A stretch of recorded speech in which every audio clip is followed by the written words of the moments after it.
নবী মুসা আলাইহিস সালাম, কোরআন আপনি খুলবেন ৪৪টা জায়গায় ৫৩২টা আয়াত আছে।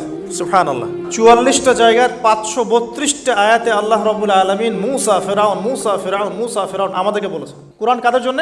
আচ্ছা, আমাদেরকে এই ঘটনাটা বারবার বলার কি কারণ? আল্লাহ পাক কেন এতবার করে মুসা আলাইহিস সালাম আর ফিরাউনের ঘটনা আমাদেরকে বলছেন? আমাদের উম্মার সাথে তার কি সম্পর্ক? সম্পর্ক হচ্ছে নবী সাল্লাল্লাহু আলাইহি ওয়াসাল্লামের সোনালী যুগ যেটা, সেটা চলে যাওয়ার পরে এই ফিতনার যুগে সারা বিশ্ব জুড়ে নতুন নতুন ফেরাউনদের উদ্ভব হবে ইনশাআল্লাহ। হয়েছে কি হয় নাই? এবং এটা চিরায়ত পরিণতি। আল্লাহ পাক এই এতবার করে ৫৩২ বার এই মানুষদেরকে ফেরাউনের গল্প কেন শোনাচ্ছেন? যাতে ফেরাউনের পরিণতি সম্পর্কে এরা সচেতন হয়, যাতে ওরাও ফেরাউনের পরিণতি সম্পর্কে সচেতন হয়। কে ফেরাউন? তার নাম রেমেসিস রেমেসিস। তো ফেরাউন কোনো নাম নয়, এটা একটা রাষ্ট্রীয় পদ। তো তার একটা নাম ছিল, আমি নামটা এই মুহূর্তে স্কিপ করে ফেলছি। কি কারণে সে ফেরাউন হলো? কেন তাকে ফেরাউন বলা হচ্ছে? এক দেখুন, ইউযাববিহুনা আবনাআকুম ওয়া ইস্তাহইউনা নিসাআকুম। মুসা আলাইহিস সালামের কওমের বনু ইসরাঈলদের ছেলেদেরকে মেরে ফেলছে, মেয়েদেরকে জীবিত রাখছে। সারা বিশ্ব জুড়ে তোমরা কি মুসলমান ছেলেদেরকে মেরে ফেলছো না? এখন আমরা তাদেরকে বলতে চাই, মেসেজ দিতে চাই, সারা বিশ্ব জুড়ে নব্য ফেরাউনরা মুসলিম ছেলেদেরকে মেরে ফেলছে না? এখন মেয়েদেরকে জীবিত রাখছে না? এদেরকে মেসেজ দেওয়া হচ্ছে ৫৩২ বার, এদেরকে মেসেজ দেওয়া হচ্ছে। কে ফেরাউন? যে বলছে আনা রব্বুকুমুল আ'লা, আমি তোমাদের মহান রব।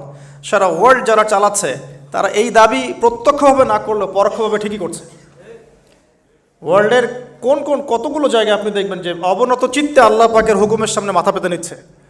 কয়টা জায়গায় আল্লাহ পাকের সুপ্রিম লসগুলোকে এস্টাবলিশ করা হচ্ছে। তাহলে এটাকে ইনডাইরেক্টলি আপনি চ্যালেঞ্জ করছেন, আল্লাহ পাকের কিতাবকে আপনি ইনডাইরেক্টলি চ্যালেঞ্জ করছেন। এবং এটা আপনি সরাসরি না বললেও, যে আমি মহান রব নই, এ কথা সরাসরি না বললেও আপনার কাজে এটা প্রমাণ করছেন।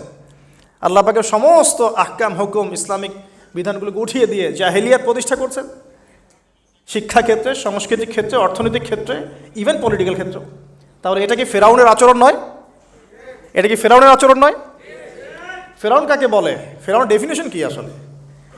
তাকে একটার পর একটা নিদর্শন দেখানো হয়েছে। নয়টা নিদর্শন, 9টা দেখানো হয়েছে। আপনি সূরা তাহা পড়ুন, কসাস পড়ুন, পাবেন 9টা নিদর্শন।